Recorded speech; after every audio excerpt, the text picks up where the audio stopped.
Hey guys, Shu here. Well, it's back, it's finally here, and I'm absolutely excited. Witch Queen's out! Witch Queen's out! Yeah! And obviously you get given the choice between, like, legendary, or, if you're a baby, you just take the baby route and wah, I want the story. No, it's about the loot, you goblin, come on. So to make things a lot easier, there are gonna be some guides out there and stuff like that. This video is not a guide, it is more so a how to kind of cope with doing legendary, and also here are some tips and stuff. So basically what you could take out of this video is just, it's gonna be short, it's gonna be sweet, like simple little thing. But also let's talk about the expectations and like why you want to do legendary. And here's a hint, you probably want to do it right now. Number 1! You get to pick an exotic at the very end, and it's one of the new ones too. The new exotic also drops at 1525, so I mean it's worth getting if you want to get the higher light level, which by the way kind of segues into number 2. Number 2! You'll be getting an armor set that's at 1520 power level, which is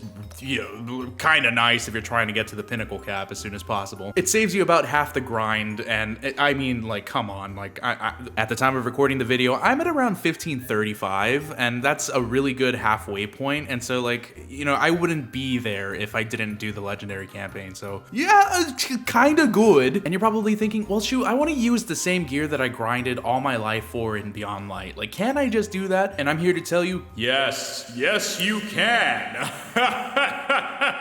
Because God has bestowed you the gift of upgrade modules throughout this whole campaign. Like, you will get so many that, like, you just won't have to worry for a while. And along with that, you also get the unique emblem, because, like, you can flex on your gamer pals and be like, hey, I completed this in legendary, f you. And this is something that I want to tack on top as well. And this isn't anything, relating to loot or anything like that, but legitimately playing on legendary is a challenge. And if you like the challenge, then go ahead and give it a try, because it's so rewarding and it's so good. Now let's talk about tips and tricks that'll help you on your journey through legendary. So number 1, you probably want to get a fire team. I'm gonna be honest with you, doing this solo is oh man, it's kind of hard. One thing to note is that you can go through the campaign as a fire team of 2 or a fire team of 3. Now, depending on how many people are in your team, the difficulty will scale. One thing to note is that if you're going in a multiple person fire team, then you're gonna have respawn tokens. That's right, during encounters, it's kind of like a raid. You're gonna have the option to dunk a raid banner, so definitely recommend doing that before you do any encounter. But yeah, basically it's the same principle. Now, I'm gonna bestow you a little bit of knowledge that probably not a lot of people know.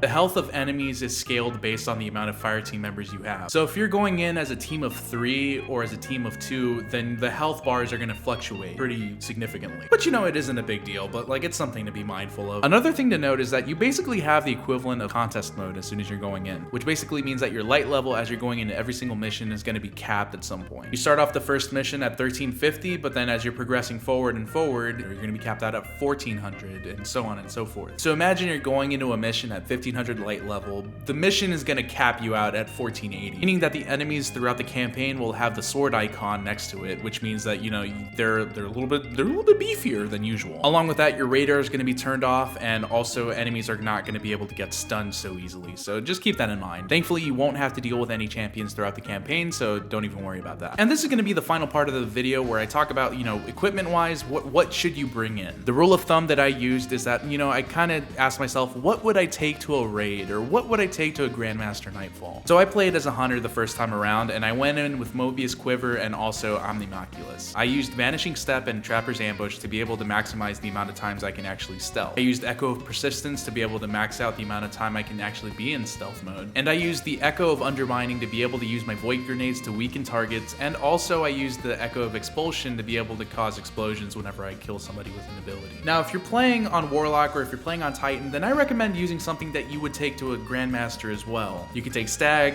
Boots of the Assembler, Phoenix Protocol, whatever you name it, like, you can just take that as a Warlock. As a Titan, you can take Helm of Saint 14, you can take Ursa, or you can take the Curse of the Falling Star. But personally, if you ask me, it's not that serious. If you want to kind of like mess around with Void 3.0, which by the way, it's really good on every single subclass, and I recommend it. This isn't me trying to teach you how to play the game. This is just me telling you what could help, but I mean, I'm not your mommy. But these are just tips. I'm not trying to tell you how to play the game or anything like that. As far as weapons go, in this legendary campaign, I just need you to know that exotic primaries are kind of king right now. There was a 40% PvE damage buff towards miners for specifically exotic primaries, and also you'd get an increased chance for heavy ammo to drop, so take advantage of that. But that's gonna wrap up the video. Thank you guys so much for watching. I really appreciate your patronage. If you like the video, please give it a like and also consider subscribing if you want to see more content. Hit that bell notification so that way you can know whenever I upload a new video. I started streaming on Twitch as well, so if you want to follow me there too, then go ahead and click the link down below. And as always, take it easy, Guardians.